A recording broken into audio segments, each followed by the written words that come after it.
अरे बेटा इस पे नहीं, बाल्टी में डालो, बाल्टी में।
अल्लाहु अकबर, अल्लाहु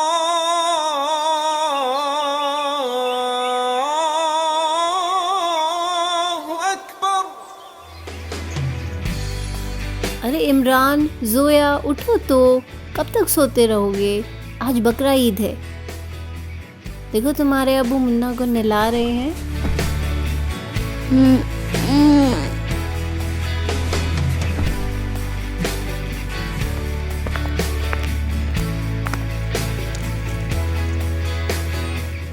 बेगम, मैं चलता हूँ, मुन्ना को हलाल करवा लाऊं, नहीं तो उस्मान भाई की दुकान पर गर्दिश हो जाएगी। मुझे इजाजत दीजिए। ठीक है जी, संभल कर जाना। खुदा हाफिज। अम्मी, अब्बू मुन्ना को कहाँ लेकर जा रहे हैं? बेटा, तुम्हारे अब्बू मुन्ना को हलाल कराने के लिए लेके जा रहे हैं।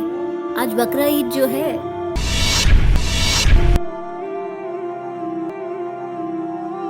अबू अबू प्लीज मुन्ना को मत लेकर जाओ। बेटा ये जरूरी है। हमारा बिल्कुल भी मन नहीं लगेगा अबू, यदि मुन्ना को कुछ हो गया तो। बेटा ये जरूरी है। प्लीज अबू प्लीज मुन्ना को इमरान मत बेटा लेकर मान जाओ आप। Please Abu please. बेगम पकड़ो इसे। अब्बू मत लेकर जाओ ना मुन्ना को, आखिर उसने किसी का क्या बिगाड़ा है?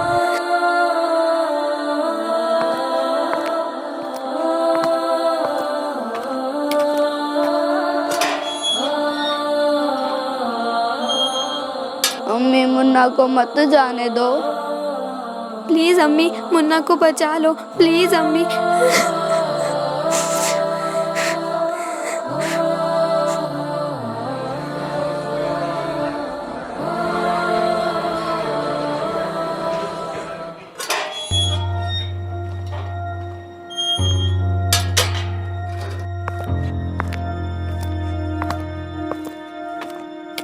ये लो बेगम।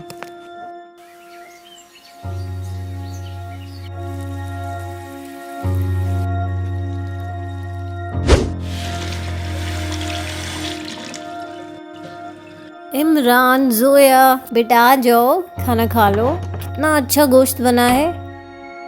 आ जाओ बेटा।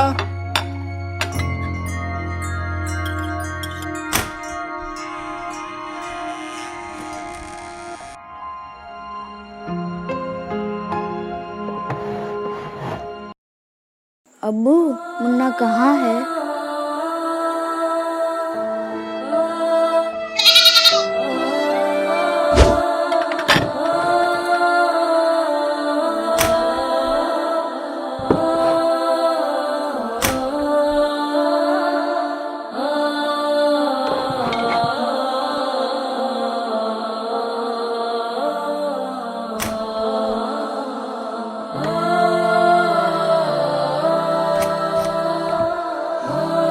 बेटा, खाने से ऐसे उठकर नहीं आते। अल्लाह नाराज हो जाते हैं।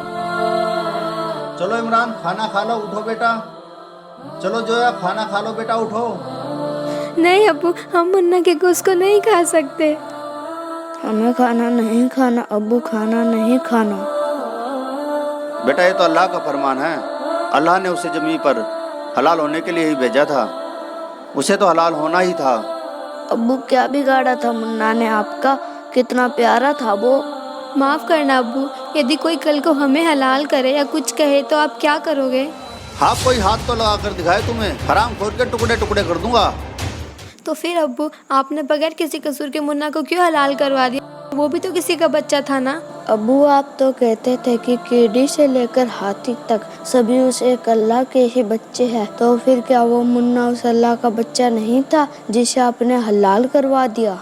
अब्बू, आपने अल्लाह के बच्चे को हलाल किया है, अल्लाह क्या सजा देंगे आपको इसकी? अरे बेटा, मुन्ना को हमने कलमा पढ़कर ही हलाल कराया है, जिससे उसकी रूह जन्नत में चली गई। इसीलिए अब उसका गोश्त खाने से हमें सवाब मिलेगा।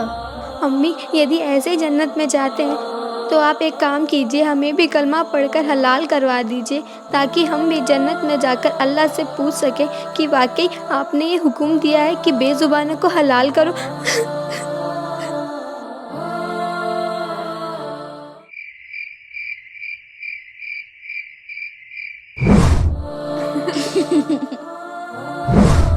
अब्बू अब्बू प्लीज मुन्ना को मत लेकर जाओ। बेटा ये जरूरी है। हमारा बिल्कुल भी मन नहीं लगेगा अब्बू, यदि मुन्ना को कुछ हो गया तो। बेटा ये जरूरी है। प्लीज अब्बू प्लीज मुन्ना को इमरान मत बेटा लेकर मान जाओ आप। नहीं अब्बू नहीं, मत लेकर जाओ मुन्ना को। क्या मुन्ना हुआ को इमरान मत बेटा? लेकर जाओ क्या अब्बू हुआ? प्लीज। क्या हुआ बेटा? मुन्ना कहाँ चला गया अम्मी? मुन्ना ने आपका क्या बिगाड़ा था अब्बू, जो आपने उसका हलाल करवा दिया? हाँ अब्बू, चुप हो जाओ बच्चों, रात काफ़ी हो गई, सो जाओ।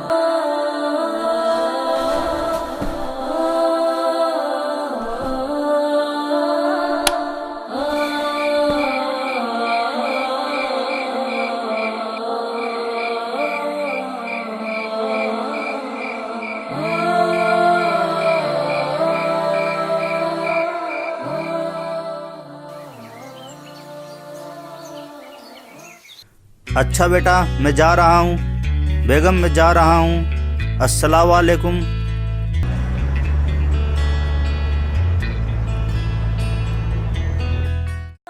अब्बू, मत लेकर जाओ ना मुन्ना को, आखिर उसने किसी का क्या बिगाड़ा है? अब्बू अब्बू प्लीज मुन्ना को मत लेकर जाओ। माफ़ करना अब्बू, यदि कोई कल को हमें हलाल करे या कुछ कहे तो आप क्या करोगे? आरिफ भाई सलाम वालेकुम। वालेकुम सलाम। चलो आरिफ भाई लंच करने चलते हैं। आप कर लीजिए, मुझे भूख नहीं है। नहीं आरिफ भाई ऐसे काम नहीं चलेगा, मैं सुबह से आपको देख रहा हूँ काफ़ी परेशान लग रहे हो, लंच तो करना ही पड़ेगा। चलो खड़े हो जाओ।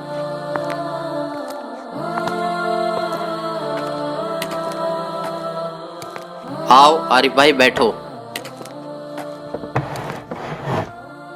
हाँ तो आरिफ भाई बताओ क्या बात है, सुबह से काफ़ी परेशान लग रहे हो।